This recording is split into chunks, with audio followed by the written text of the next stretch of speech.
grand rendez-vous du commerce de détail dans Côte-du-Sud.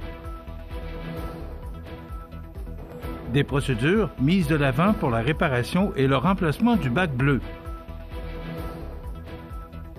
Uniformisation des adresses des montées privées de Montmagny.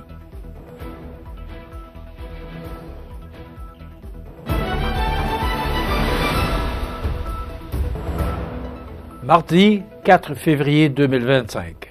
Bonjour mesdames et messieurs et bienvenue au bulletin régional sur le réseau de télévision CMA TV. Détail Québec, en collaboration avec le Centre d'aide aux entreprises Montmagny-Lillet, Service Québec, la Société de développement économique de Montmagny, la MRC de Lillet, la MRC de Montmagny, la Chambre de commerce et d'industrie de la MRC de Montmagny et la Chambre de commerce Kamouraska-Lillet a le plaisir d'inviter les commerçants et professionnels du secteur du commerce de détail à un déjeuner-conférence du Grand Rendez-vous du commerce de détail. L'événement, qui se déroulera le mercredi 26 février prochain, de 7h30 à 9h30, en formule hybride, est ouvert à tous les commerçants de Montmagny, Lillet et Kamouraska. Seulement une trentaine de places seront disponibles en présentiel à la MRC de Montmagny, rue Saint-Jean-Baptiste. Une conférence captivante intitulée « Le commerce électronique en 2025, évolution, opportunités et perspectives », animée par Thomas Subtil, consultant expert, formateur et fondateur du club Merci Thomas, éclairera les participants sur les tendances technologiques accessibles et efficaces à intégrer dans leur commerce. Par la suite, Mégane Gagnon, propriétaire et cofondatrice du Vivoire à Saint-Jean-Port-Joli, et Nicolas Paquette, chargé de projet chez Vigneault Montmagny, partageront leurs expériences sur leur transition numérique, mettant en lumière leurs succès ainsi que les leçons apprises. De plus, les partenaires organisateurs présenteront les ressources, formations et programmes d'accompagnement disponibles pour soutenir les gens d'affaires au quotidien dans leurs opérations. La matinée se conclura par une période d'échange et de réseautage. Cette collaboration entre nos organismes reflète notre engagement commun à soutenir les commerces de détail en Montmagny-Lillet-Kamouraska. Cet événement est une occasion unique pour tous les commerçants, peu importe leur taille, de découvrir les outils et stratégies nécessaires pour effectuer, avec succès, le virage du commerce électronique, ont souligné, de même voix, les organisateurs de cette initiative. Ces organisateurs de cette initiative ont aussi commenté cet événement comme étant une occasion pour les détaillants d'enrichir leurs connaissances, d'échanger avec d'autres commerçants en partageant des défis similaires et en développant leur réseau. L'année 2025 s'amorçait avec une nouvelle modernisation de la collecte sélective récupération, dorénavant coordonnée par la MRC. Une standardisation des matières répondant à la fameuse question « Quoi mettre dans le bac bleu ?» est désormais simplifiée. Maintenant, contenant, emballage et imprimé, c'est tout. S'ajoute à cela une nouvelle façon de procéder pour réclamer une pièce ou un bac bleu en ligne. Une plateforme simplifiée permettant aux citoyens de non seulement commander la pièce manquante ou bac de remplacement, mais également d'obtenir un service de réparation. Le remplacement du bac n'est pas toujours nécessaire. Parfois, une simple réparation le rend comme neuf. Afin de préserver au maximum la durée de vie des bacs de collecte, les pièces d'usure, soit les couvercles, roues, essieux, peuvent être facilement remplacées, et ce, en ligne. Il suffit d'inscrire ses coordonnées, la nature de la demande et de choisir le mode de communication souhaité, soit par message texte, par cellulaire ou par courriel. Également, remplir un formulaire pour signaler le bris d'un bac de recyclage. Les bacs seront réparés ou remplacés sur place dans un délai de 20 jours ouvrables. Un courriel ou un message texte sera envoyé jusqu'à 36 heures avant le service. Le bac devra être visible à partir du chemin pour que les travaux soient effectués. Pour un remplacement de bac, ce dernier doit être vide. 2 autres moyens sont mis à la disposition des citoyens pour signaler un bris, soit par courriel ou par téléphone.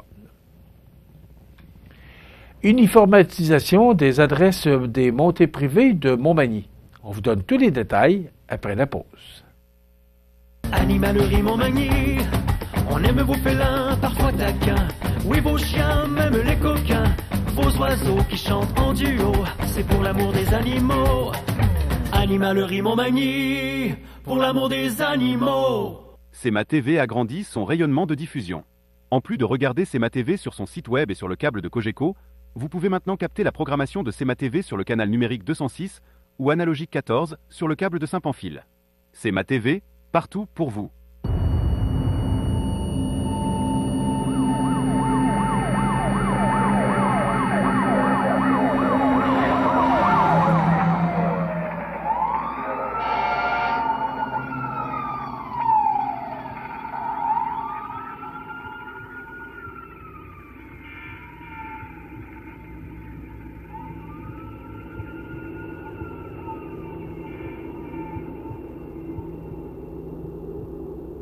Vous regardez C'est ma TV, le réseau de l'information sur la Côte-du-Sud.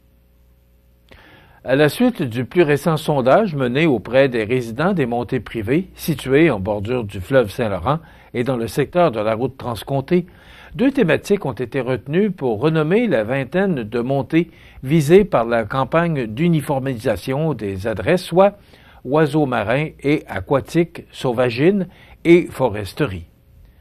En se basant sur celle-ci, le comité de toponymie de la ville de Montmagny a établi les nouveaux noms des montées qui sont maintenant entre les mains de la Commission de toponymie du Québec pour être officialisés.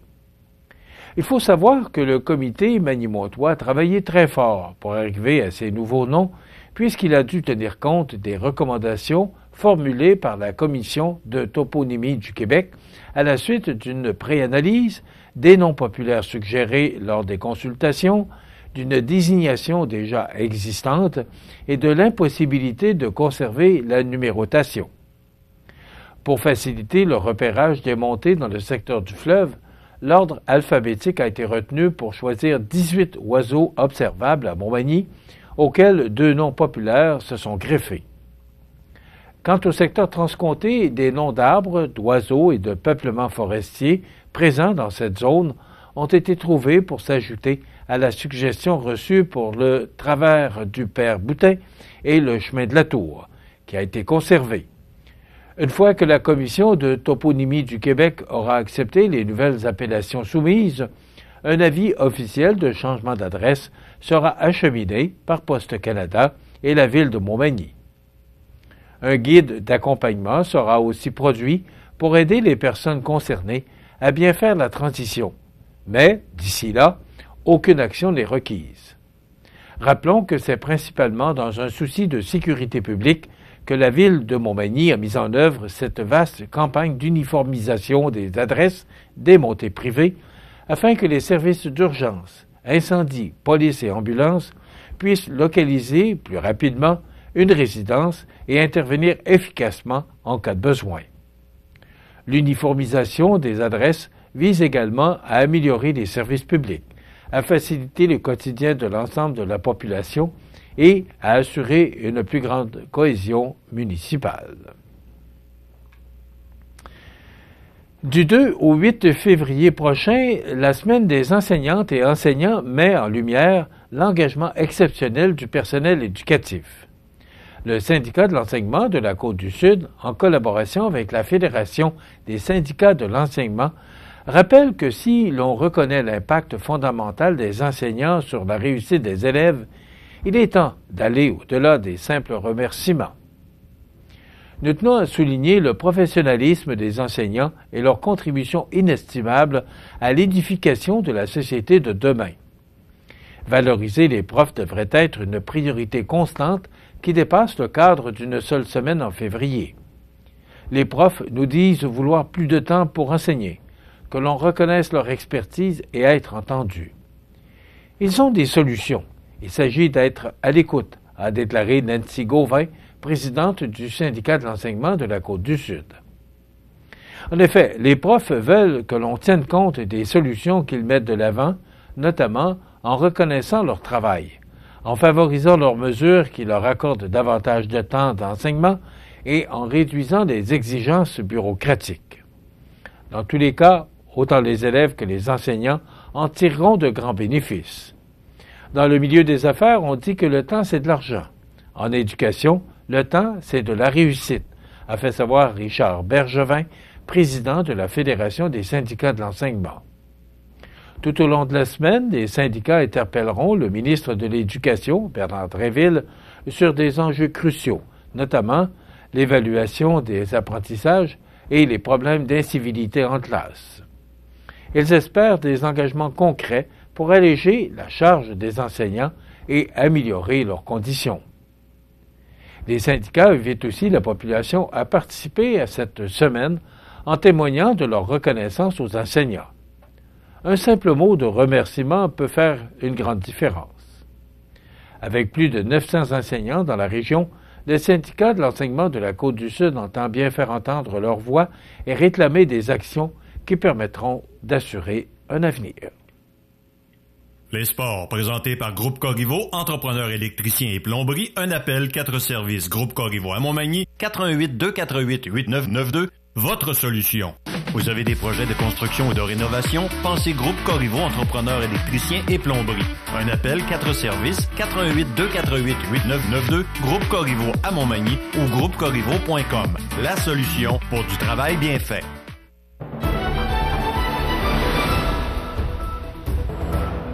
Au sport, en tout, 5 rencontres étaient à l'affiche au cours de ce week-end dans la Ligue de hockey Côte-du-Sud, dont 3 le vendredi 31 janvier et 2 autres en après-midi le dimanche 2 février.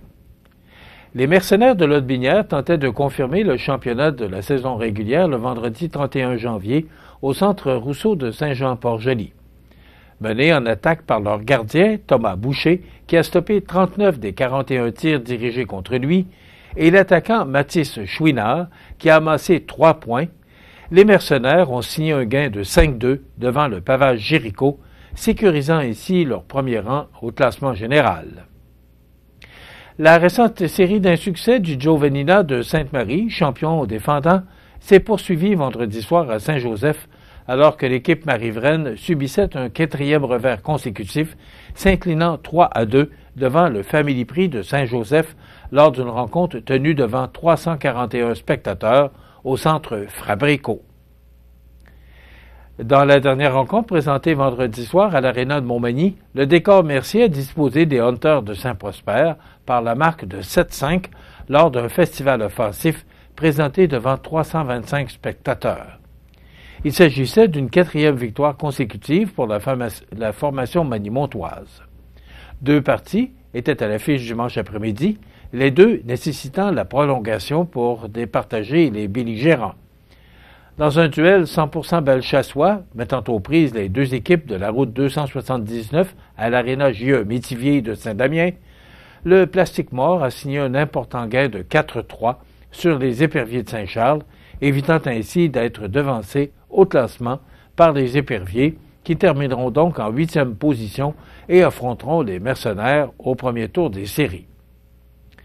Dans le dernier match de la fin de semaine, présenté dimanche après-midi, également au centre Castel de Sainte-Marie, le Pavage Jéricho de Saint-Jean-Port-Joli a effacé des retards d'1 but à 3 occasions en route vers un gain de 4-3 en prolongation devant le Giovannina de Sainte-Marie. Soulignons enfin que si les 3 premières positions au classement général, soit Lotbinière avec 32 points en 19 parties, Montmagny avec 26 points en 18 matchs et Saint-Jean-Port-Joli, 23 points en 19 matchs, ne changeront pas au terme du prochain week-end, tout comme la 8e place de Saint-Charles qui a 13 points en 19 matchs.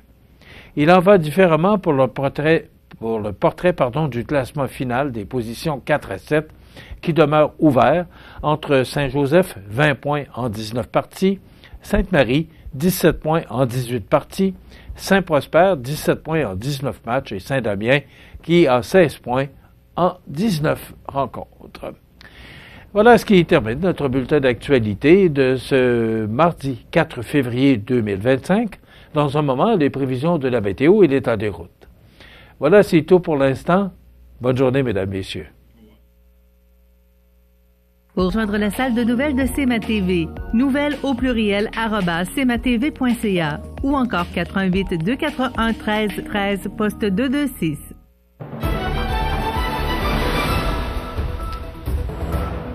Alors, pas simplement de précipitations hier, on parlait d'une douzaine de centimètres, là. C'est à peu près ce qu'on a reçu, c'est à peu près ce qu'on a pelleté aussi. Et on va pelleter encore jeudi parce qu'il y a de la neige en prévision, puis on va pelleter encore dimanche parce qu'il y a de la neige. Donc, on était 2 mois, là, décembre et janvier, sans précipitation, mais là, la température se reprend. Alors, c'est cette zone de nuages là, qu'on a actuellement qui devrait disparaître au cours des prochaines heures et nous apporter du temps plus ensoleillé là, au cours des prochains jours. Disons 24 heures, parce que jeudi, on aura de la neige encore et on voit le petit système juste au fond, à l'écran à gauche. Donc, ça se résume comme suit pour mardi, alternance de soleil et de nuages avec 40% de probabilité d'averse de neige, surtout cet après-midi. Des vents d'ouest de 20 km/h avec des rafales à 40, ça pourrait causer de la poudrerie à certains endroits. Maximum de -7.